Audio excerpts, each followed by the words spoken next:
Hey everybody, Evan Schmidt, product specialist and love promise coordinator here at Santa Cruz Subaru. So one of the things that happens to me all the time, I'll be on a delivery on a repeat Subaru customer showing them their new car, and I'll tell them that, your old Subaru, has this same feature, and they had no idea that their Subaru that they've had for 5 years or so could even do that. So today's video, we're going to show you some features that you might not know that your Subaru is capable of. If you're new to my channel, I like to make videos, everything Subaru, impart my knowledge and wisdom, everything I've learned over the last almost 20 years working here at Santa Cruz Subaru. If you get use out of the videos, please hit the little Santa Cruz Subaru wave down there. Subscribe to the channel, like the videos. It really helps me out. Lets my bosses know that people get use out of them, and let me keep making them. All right, let's get into it.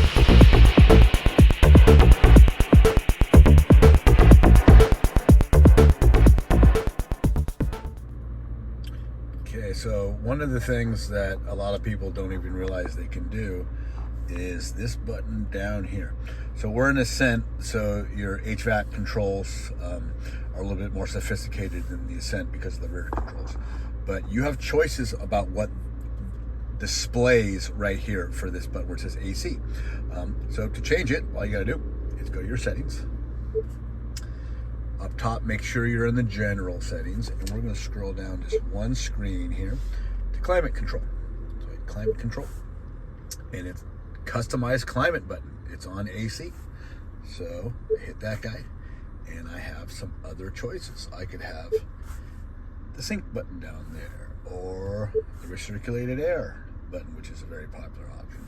I could put the auto air, or max AC, or just AC like this car came with. So depending on your car, depending on the model, the year, you might have some choices that you see here, you might not.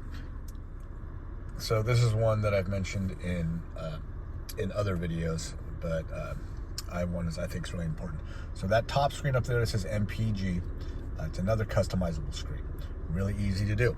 So we go to settings.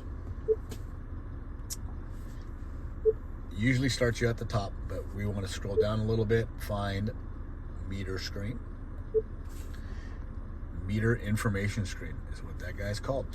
All Subarus come standard as the Eco Gauge, which I think is the worst of all of them. So you hit that guy, and now look at, you get all these choices.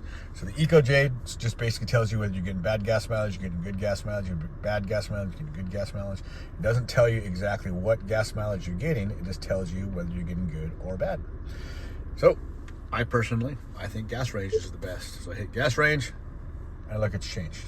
I can hit compass, and now there's the compass, but most cars have the compass up there. I can hit outside temperature clock, and got that, but you always get it right there, which is why I think gas range is your best option. So this is one that I run across a lot that people don't realize that they can do. It only applies if you have the memory seats. And if you don't know whether you have memory seats or not, if you don't have these buttons on your door, you do not have memory seats. So really easy to set your memory seats. You just move your seat, you hold down set, hold down 1, hold down 2. As you're holding the set, you go, here, beep, boom, that one's set. What most people don't realize is you can set to the key. It's super duper easy. So all you do is you hold down set, you hold down the Subaru logo, car beeps at you, the blinkers flash at you twice. We missed that on camera. But now the seating position is saved to the key. So when the door is open with this key, the seat moves before you even get inside the car. This is a really good tip for couples who both drive the car, who have very big disparities in height. One's short, one's tall, one can't get into the car because the seat's moved up too much. You open the door, seat moves back.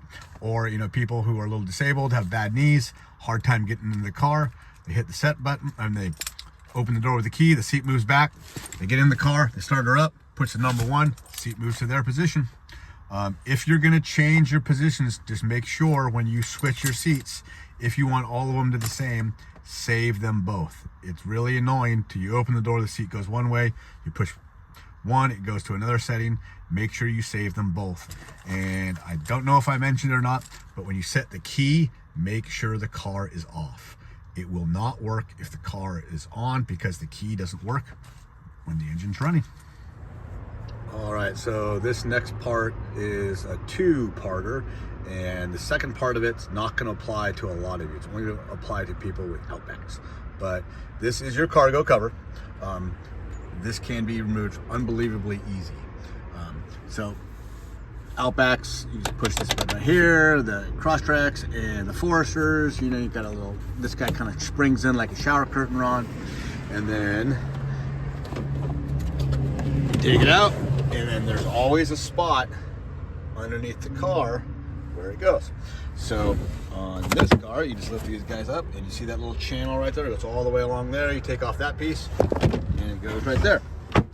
The part that a lot of people don't know is if you're back here and you have an Outback, they make this little hook right here. All you gotta do is put this hook right up there, and it keeps it up.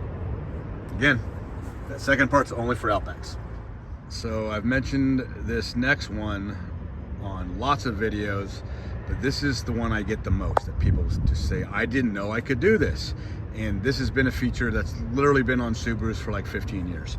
But underneath your tailgate, there's a little button right there. So if I have the key close and I push this button, you will lock your Subaru. I don't think a week goes by where I get someone who didn't know that their 10, 12-year-old, 5-year-old Subaru can do that. Okay, so this last one is definitely not going to apply to a lot of you, but if you have the wireless charger that looks like this, you know how bad it is. But what pretty much everybody doesn't know is if you start charging your phone, and we know it's charging because you see the amber, if you double click, that light starts flashing at you, and see how it's flashing between amber and green, amber and green, amber and green. You put it into fast charge mode. I don't know why it's not always in fast charge mode, but now you're in fast charge mode. All right, thanks for watching.